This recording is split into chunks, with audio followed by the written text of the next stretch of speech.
to work as a civil engineer on the building of bridges. Joseph became proficient in Hindustani and many of the local dialects. He built a bridge over the Chumbal River in the Kangra Valley, which was the only bridge to withstand the great earthquake of Dharamsala in April 1905. Next to him is Agnes.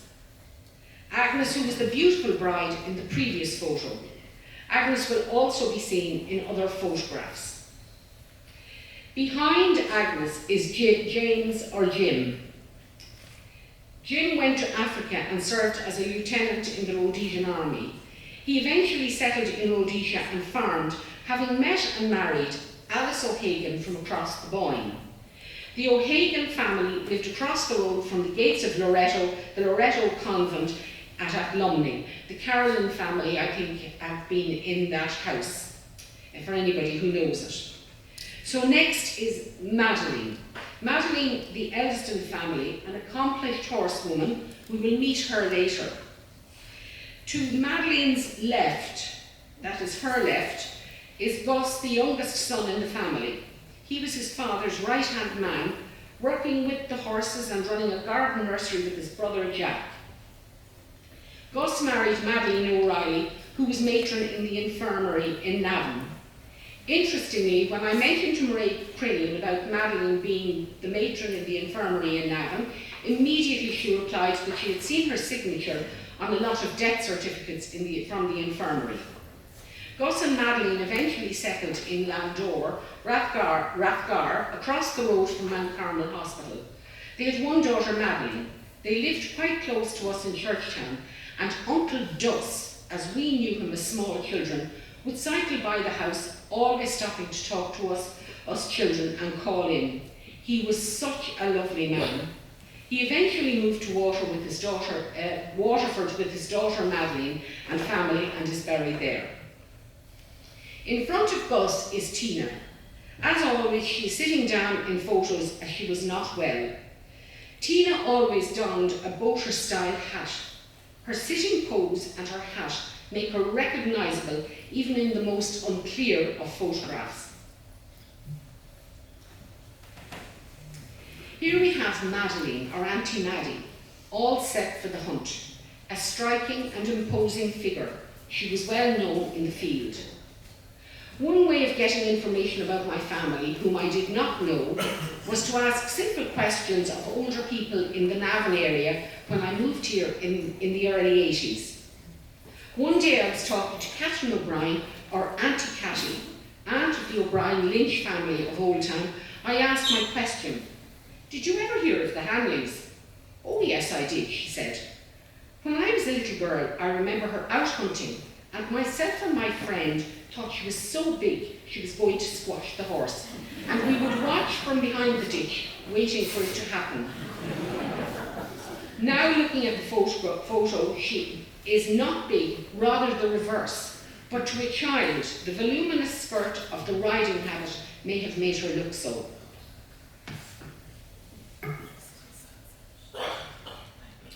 This is Jack. He does not appear in the other two photos. Jack was very involved in a horticulturalist business with Gus, and they grew a lot of produce and supplied vegetable plants. Jack was very interested in the land and farming, and wanted to buy a farm in Canada and settle down with his fiancée. We don't have a definite name for her, but it was said, according to my mother, that she was a friend of the Spicers, with whom they were very friendly. They were a love match, but she could not travel with him, as she would have been leaving her ailing mother behind, so she stayed at home when he went to Canada. Jack did come back to Ireland, but he never married, nor did his fiancée. He lived out his life in a small cottage on Beaumont Avenue in Churchtown, Dublin, and was buried in St. Nathy's Cemetery in Churchtown in Dublin. You will meet Jack again along with his sister Agnes in some other photos. The King Hanley, John Philip Hanley. Born in 1842 in Ardavon, Rathgar, Dublin, John Philip was the sixth of 9 children. In 1868 he married Teresa Mary Cahill of Tipperary. Their first child, Madeline, whom you've already seen ready to go out hunting, was born in 1869 in Waterloo Road, Dublin, before they moved to Churchtown House, Dunderry, where the Bowles family now live. And I'll just put in here that one day we were invited by Mrs. Bowles to come and see the house, and she very graciously brought us on a tour and showed us everything. And one of the things that she said, that in renovating the house, she did everything to ensure that it was maintained the way it always had been. Then they moved to Drinadaly outside Trim. 2 more children were born there. Tragically, his wife Teresa fell from a horse just before Christmas. Teresa was just 36 years old. Anecdotally, it is said that the hooves of the horse can be heard galloping on the avenue at Drinadaly, as told to us by Eileen Redpath, who now lives there, even though she herself hasn't heard them. It was after that that John Philip moved his family to Knockboyne. John Philip was recognised as a gentleman farmer who liked nothing other than country leisure pursuits, such as hunting and shooting. He dressed very well and liked to present himself with his family to look very smart indeed. He was a pompous fellow, I'm told, image being very important to him, and this can be seen in some of the photos.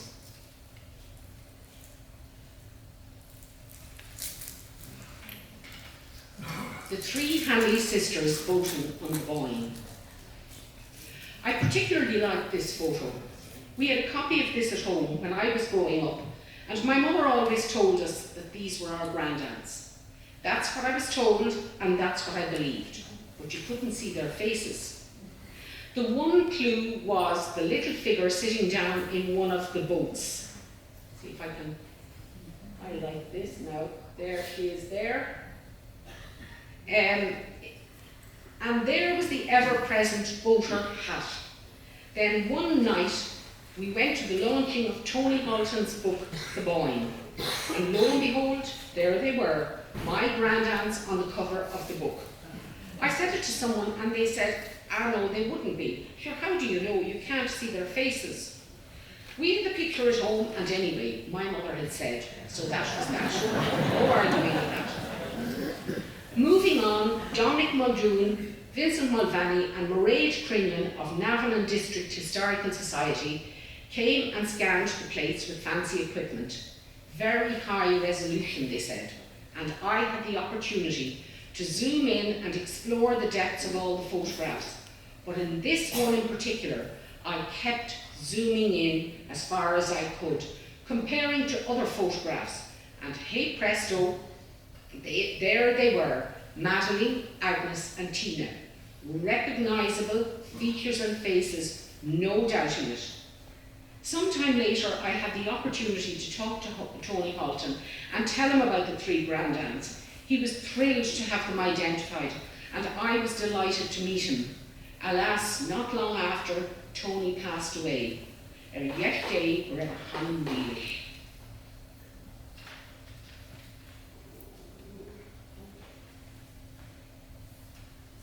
The wedding of Joseph Francis and Margaret Hanley. This is the wedding photograph of my grandparents, Joseph Francis Hanley and Marguerite Leontine Hanley. They got married in India in 1909.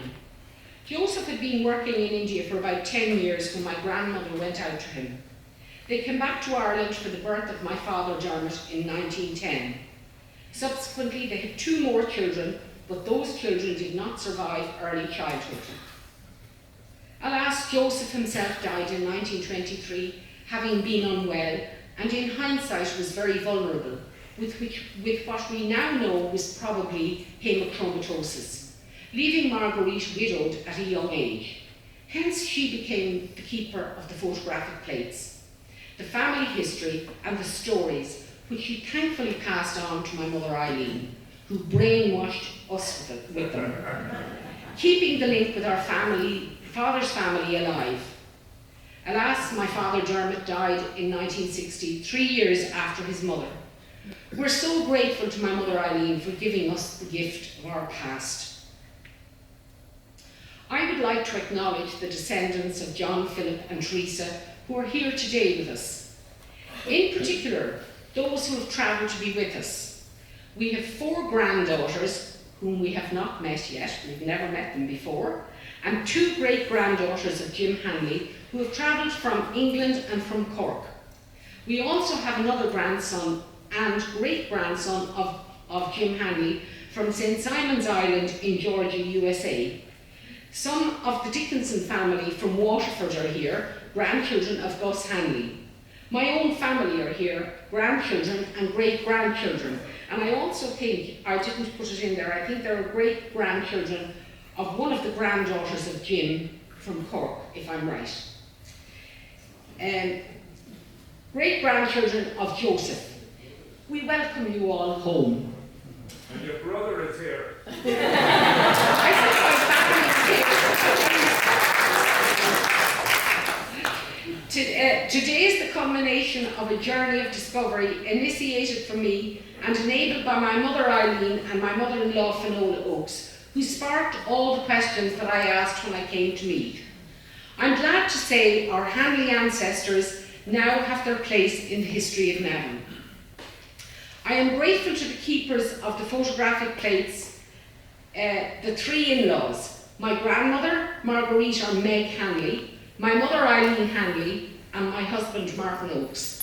A very special word of thanks to the Navan District Historical Society, who put so much work into bringing the photographs to life and bringing them here to you today. We had such fun going through the photographs and working out who was who and saying, is that so-and-so? No, it's not, and that's her, and how do you know, and why do you say that? And I thoroughly enjoyed every minute of it. And I'm so grateful to all of you. Thank you so much.